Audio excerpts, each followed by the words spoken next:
and welcome to another episode of the Tyndale House podcast. We are in the middle of a series looking at New Testament manuscripts at the moment, and I'm joined again by Dirk Jongkind and Hsieh, who are members of our New Testament research team here. They work on the Tyndale House Greek New Testament. And today we're going to start thinking about some of the most significant of the manuscripts. Last time, Dirk and I were talking about what manuscripts look like, the kinds of things that we find within them. And I think in that episode, we were talking about why some manuscripts have lasted and some haven't, and why some are quite fragmentary. But we do have some significant manuscripts from different periods. So, Nelson, can we start with you, please? And let's think about the papyri to start with. What are some of the most significant of the papyri manuscripts, and why are they so important to us in trying to work out what the text of the New Testament really is? Yeah, so I think it's helpful just to get a sense of talking about the papyri, and we're going to focus on just a number of them, but in terms of the number of papyri that we have for the New Testament, we have about 140, and we're going to talk about just a handful today out of that 140 in terms of the ones that are more important, usually because they're more extensive in terms of the amount of text that they contain, or because of how early they are.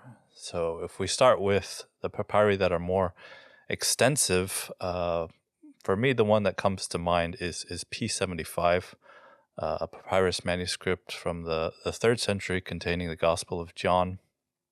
And the reason that it's important is because of how it relates to another very important manuscript from the 4th century. Codex Vaticanus from the 4th century is a very good manuscript, very highly regarded manuscript, and our editions, our Bibles, the texts in our editions and Bibles follow Codex Vaticanus fairly closely, to the point of, I've heard, and I think about 97% of our editions, and then therefore our English Bibles, essentially follow the text of Codex Vaticanus, so it's very close. But that's in the 4th century. And of course, the New Testament documents were written in the 1st century, so we're still, a good distance away. And the reason that P75 becomes important is that when the text of Vaticanus and P75 were studied, we realized that their texts are very closely aligned, that they have a very similar text and textual character. And the fact that they're similarly aligned allowed us to see that the text that Codex Vaticanus is preserving, yes, it's the physical manuscript itself is from the 4th century, but the text and the textual character that it's preserving can be therefore put back at least 100 or more years, so that it's earlier than it's at the actual manuscript itself, and so that I think gives us a little bit more confidence that the fact that we're relying so much on Codex Vaticanus, it's coming from a textual tradition that's at least 100 years earlier than itself. Right. Could somebody object to that and say, well, you can say that about this bit of John's Gospel that's in P75, but you don't know that that's true of the rest? Presumably, it's a reasonable assumption that the rest is similarly old, is it? Or do we have evidence that the text of Vaticanus in other places within the New Testament goes back further? Well, we're talking about details. Okay. So I hate talking percentages, because it's very difficult if you compare texts what a percentage agreement actually means. So do you talk letters, do you talk words, do you talk verses, or whatever.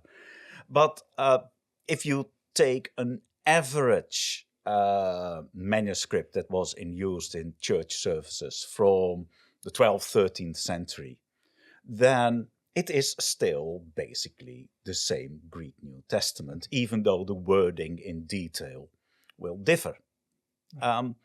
Now, the great thing about Vaticanus is that it shares not only with P75, but some of the spot checks we can do of the fragmentary papyri, that it shows it has very old readings.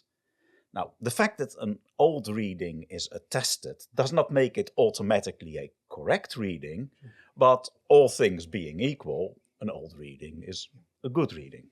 But of course, it's the all things being equal part.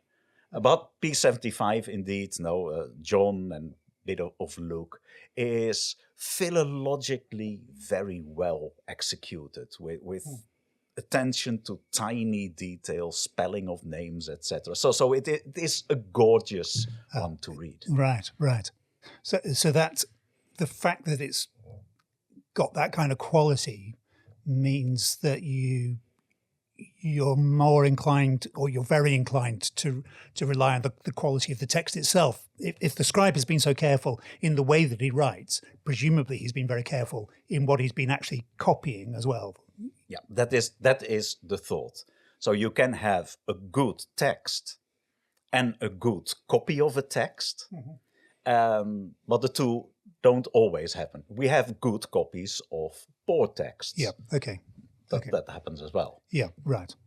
But you don't know what P75, the scribe of P75 was copying, so you're hoping that he's copying a good text. Yeah, okay. And the fact that matches up with then other manuscripts through these spot checks and so on, that gives you more confidence? That's right. It is good old-fashioned genetics that you have two instances of one text, and both of them must go back to an origin that is further back in time than either of the two instances you have. Sure. Okay. So P75 has all of John's Gospel and a bit of Luke. Is that right? Or some of John's Gospel? It's never complete. Okay. But it has most. Okay. Let's put it like that. Right. All right. So P75 is a good one. You like that one? What? Any more?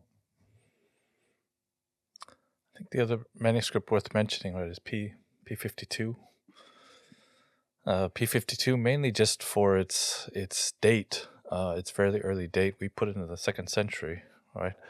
So very small, very fragmentary. I believe that's the picture on the Tyndale House banner, right? This is the John Rylands fragment. Yeah, the John Rylands fragment. So we do have some papyri from just a very early date, and it's important mainly for that reason, even though it's such a small fragment. Yeah.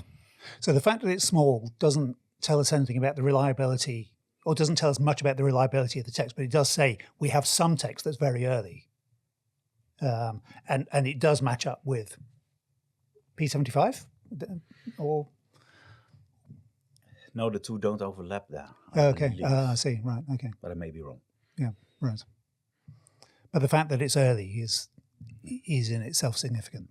You see often with those tiny fragmentary papyri that they're all found on rubbish heaps in Egypt.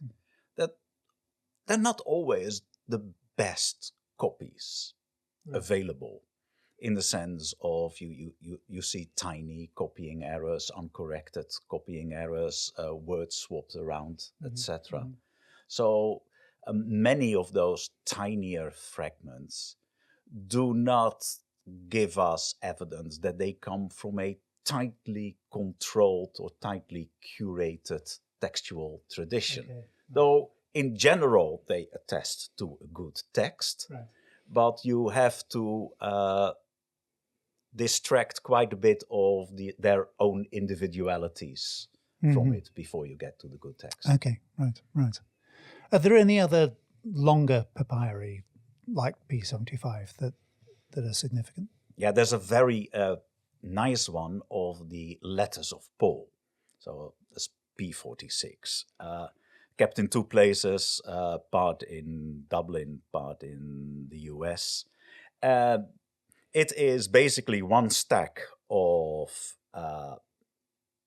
papyri sort of folded together. We don't have the very end, but from Romans into Thessalonians, we have basically everything. And the interesting bit is Hebrews is put quite early. So it's seen apparently as part of the letters of Paul. That's the advantage of being a text critic. For text critical purposes, Hebrews is always part of the Pauline collection. And it has some strange things. It has also Ephesians before Galatians, swap them around. And that is a fairly complete manuscript.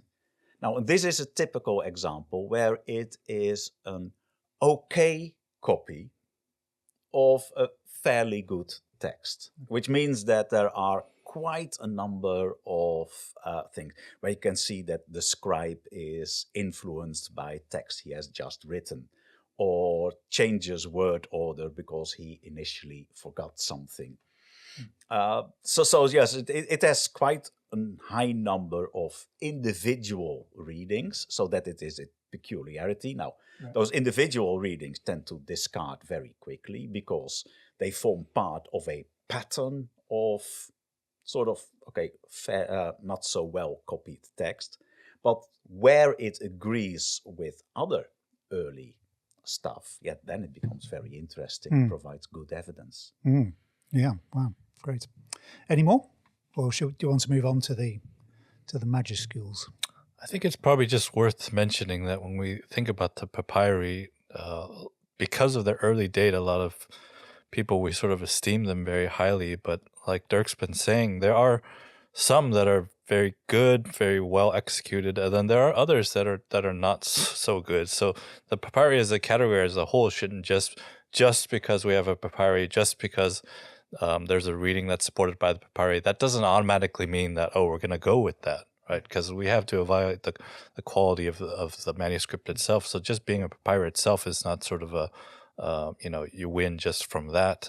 There's an extent of different quality even among the papyri. So it's very important to study them individually and compare them to one another. And not all of them are as good as the other ones. So I think it's important point to make. Yeah, that's helpful. Thanks.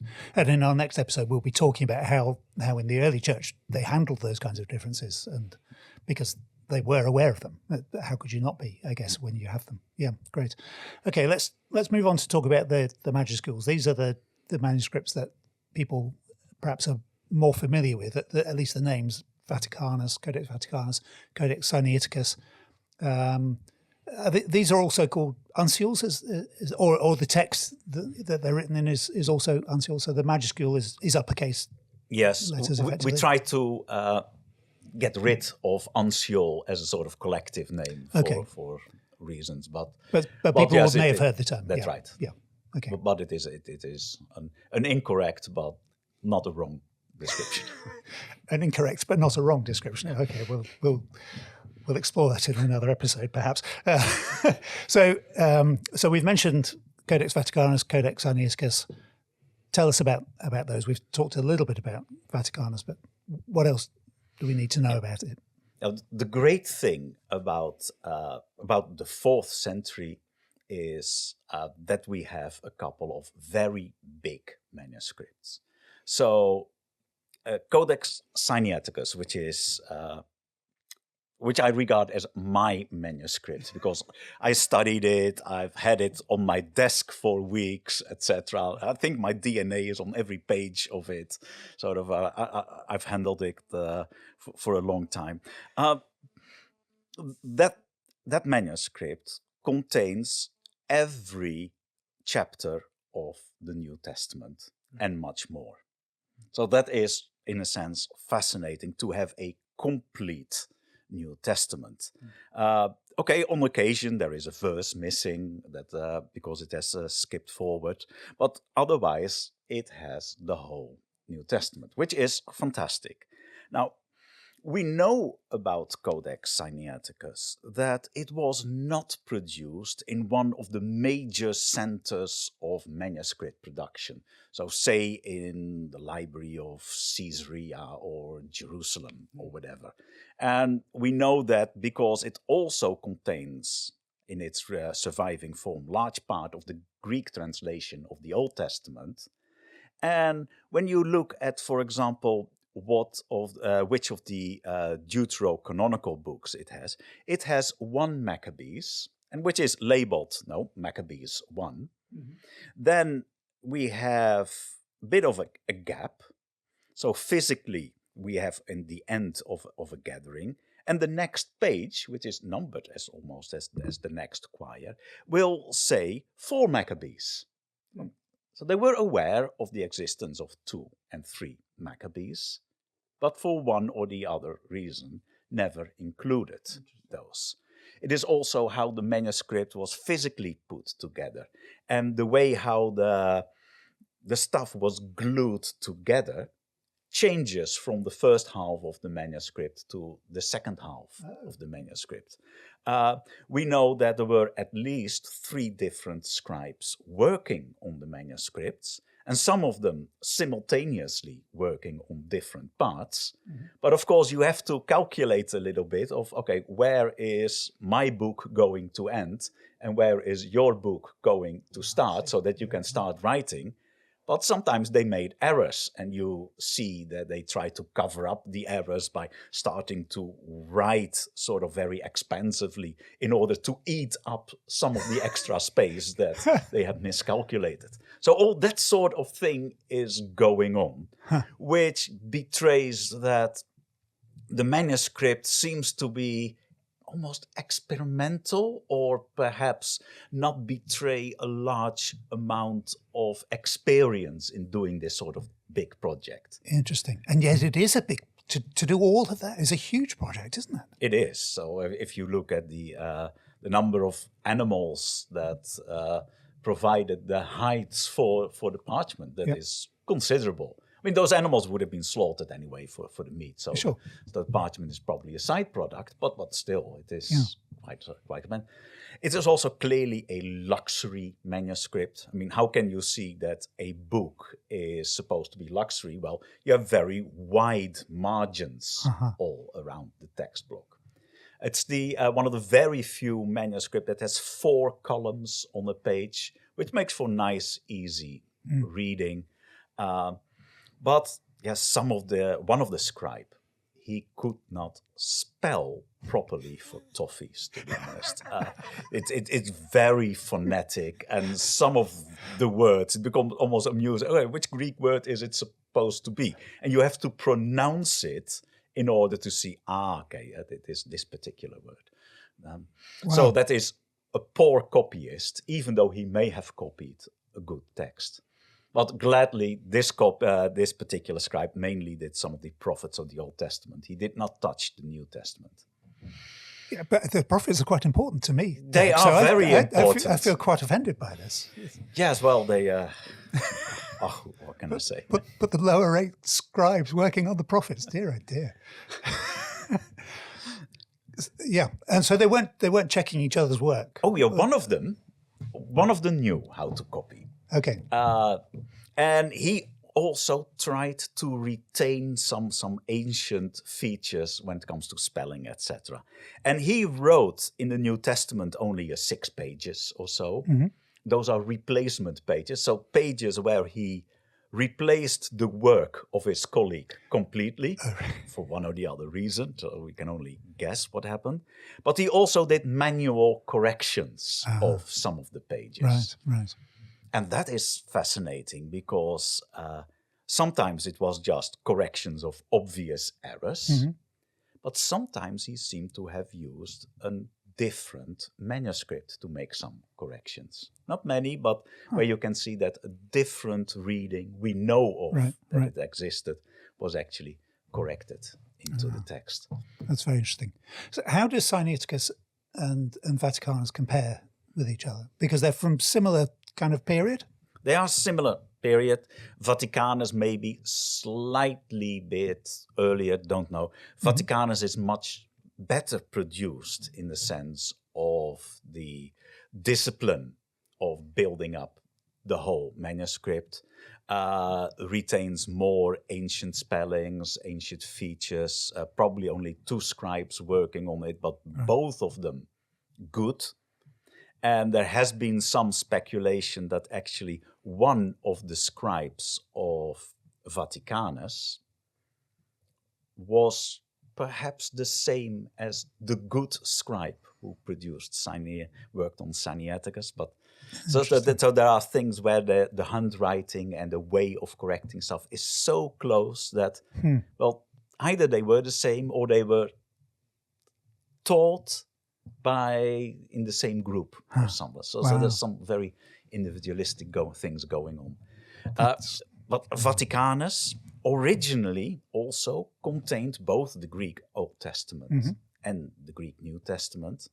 But it breaks off after somewhere in Hebrews 9, which means that we miss the last bit, which must have been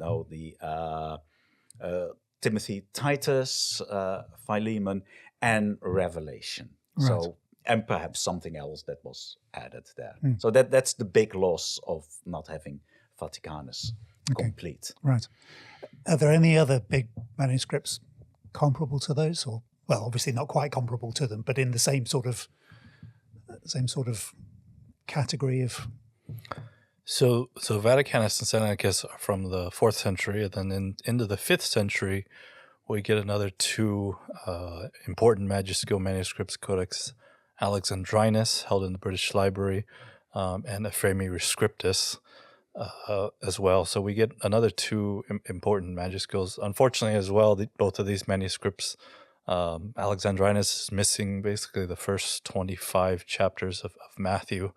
And then S5E3 Scriptus is a palimpsest manuscript, meaning, we have the original text written in the 4th century, but then sometime later, paper is expensive, and you want to preserve it, so you scrape the older text and you write over the top of it a new text. So that presents its own challenges in terms of how to read it, how to see what's under. But it's an example of a palimpsest text, and it's early. Into the we also have in the 4th century, right? Codex Bezae, 4th, 5th century. 5th. Yeah. Okay. 4th, 5th. Codex Bezae, held here in Cambridge, and we compare that together with I'm forgetting the name on 06. What's the Claromontanus. So Codex Bezae and Claromontanus are both magisterial manuscripts that have parallel columns of Greek and then Latin. So by the basically the 5th, 6th century, we see now that the Latin New Testament is being basically in one manuscript, right? You have both Greek and Latin being copied together. So basically, a bilingual manuscript. And Codex Bezae, it's important, I guess, for its date, but it contains a type of text or readings that textual critics have usually called a Western text. So it contains a good number of expansions, especially in the Book of Acts, a good number of expansions, rewriting, and some just sort of interesting and weird, strange stuff going on there, to where, okay, a lot of its text we don't consider as probably part of the original text, but it's still an interesting manuscript for the types of expansions and changes that are being preserved there, and it's early, and so those would be two important manuscripts, Greek, Latin. Right. And how much of the New Testament is in Codex Bezae? So Codex Bezae is the gospel. So it's, as Dirk was saying, Sinaiticus and Vaticanus having the entire New Testament as well as the Old Testament, that was remarkable but also rare. So Codex Bezae just has the Gospels and Acts, and then Claromontanus has the Pauline epistles. So these are much smaller manuscripts in that regard. Yeah, right. So you mentioned that, so about Western text, and Vaticanus and Sinaiticus are Alexandrian texts, as I understand it. So we don't want to get into this too much, but just because people may have come across these terms, can you just talk us through the major types of text? For a long time, people were very happy to classify all the manuscripts with those nice labels, because it simplifies studying a lot of evidence. In fact, we're talking about manuscripts that have looser connection to one another. And it is not that you can talk about Western text, Alexandrian text, and Byzantine text, all going back to one single revision or one single recension. If you think about it as kind of conglomerations or vague groups, then okay, the term is all right. And then I'm happy for you to use them. But otherwise, don't give a false impression that it is actually one text. But yes, Hsieh was given by the reformer Theodore Hsieh actually to Cambridge University Library. He acquired it in France, in Lyon.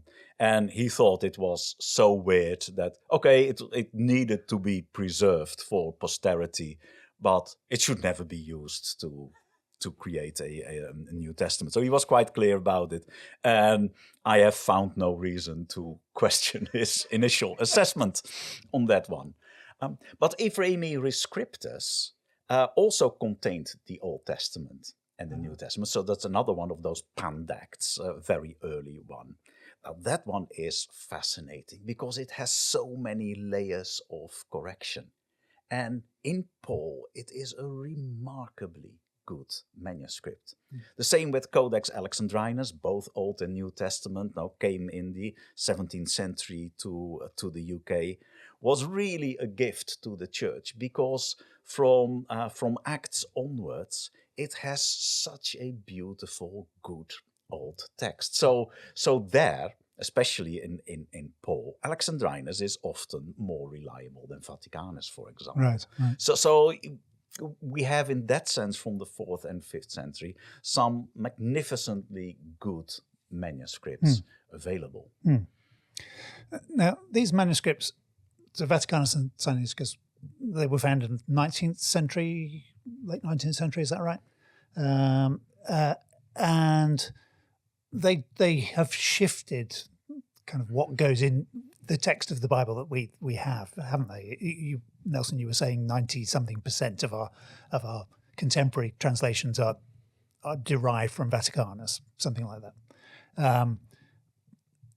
Have we put too much emphasis on them because of these new discoveries? Have we ignored other manuscripts that used to be prior to the discovery of those big ones, that used to be the ones that people relied on?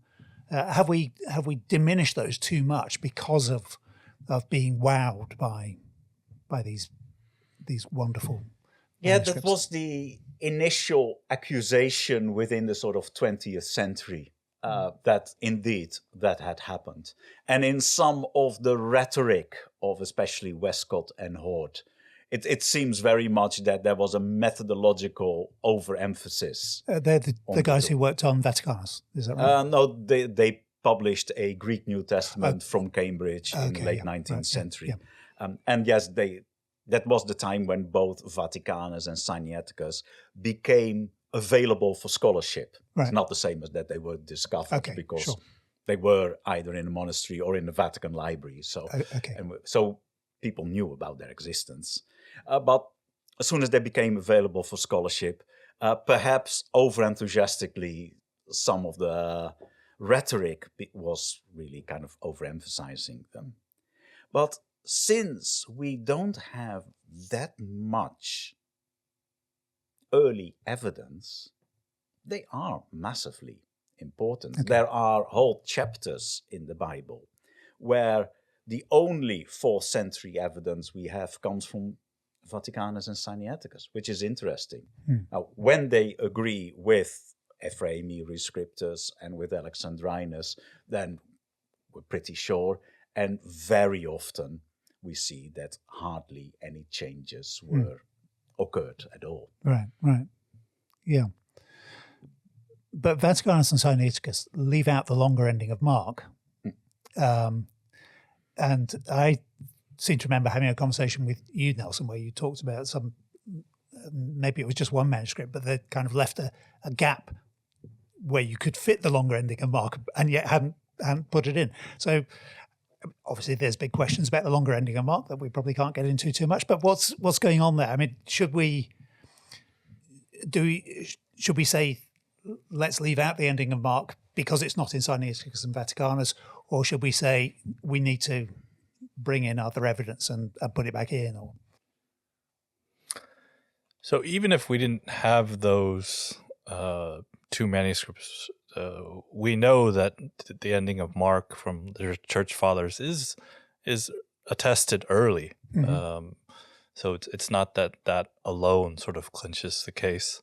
What you mentioned about the sort of columns issue is that, in Codex Vaticanus you have 3 columns, and the Gospel of Mark ends in the middle of the second column. In most cases, the scribe would have just started the next book in the 3rd column, but in this case, he leaves the rest of column 2 plus column 3 empty, and so it seems like what's happening here, and there does seem to be enough space to have fit the long ending. But the gist of it, right, is that even if he knew of the long ending, he chose not to copy it and put it there. So even if he had the opportunity to, and maybe asked his boss, what's going on here? Should I put this here? Then the final decision was, no, we're not gonna copy it there. But it is important to acknowledge that, yes, maybe this shows awareness of it, and that's why the space was left. But yeah, that would be a good example of where it has affected our Bibles, in that, yes, largely on the weight of those 2 manuscripts. There's one of the Greek manuscript that also omits it, but largely on the weight of those 2 manuscripts, we modern textual critics do make a decision that this is not part of the original text, and I think that is an important change that has come about because of their discovery and their existence. Okay, yeah, great. We're running out of time, but let's just take a couple of minutes on the minuscules. So about 9th century, we have this shift from majuscule to minuscule. Is that right? Have we got any particularly significant manuscripts there, and what do they do for us?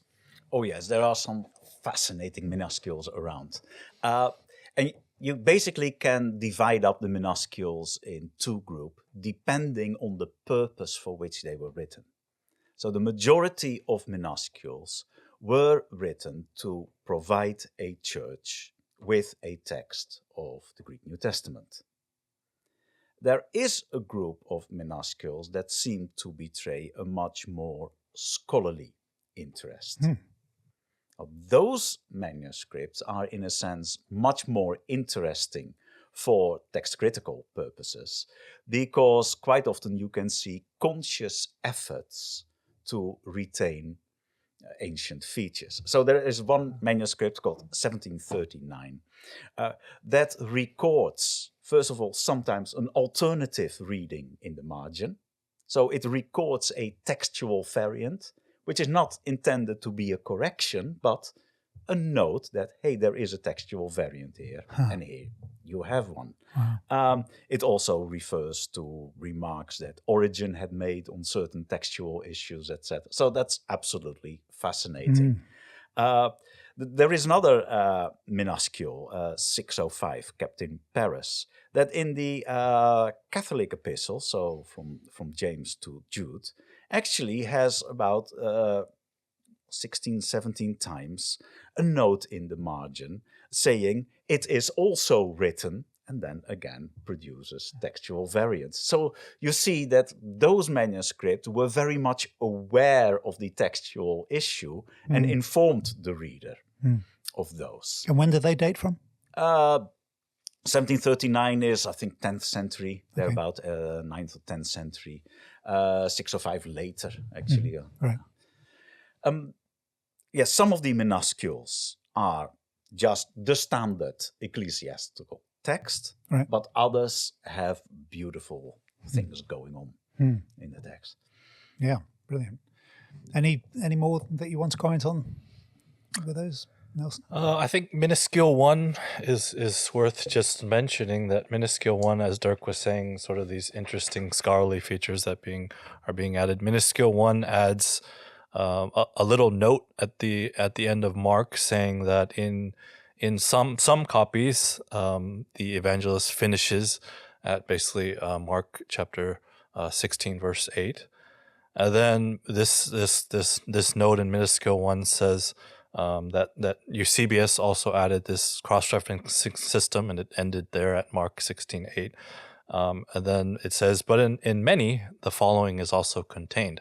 So the minuscule one continues on with the long ending of Mark. But it's just nice that minuscule one sort of has this little bit of a note to help the reader to say, okay, we're going to include the long ending of Mark, but we just want to tell you that in some copies this is missing. Eusebius didn't have this, but in most copies, in many, we have this longer ending. And it has a similar note about the pericope of the adulteress as well. So we get these kind of nice, just sort of notes, study Bible notes or whatever you want to call it, that are of text critical importance and sort of just make these comments on what's going on with these different variant readings. Yeah, wow.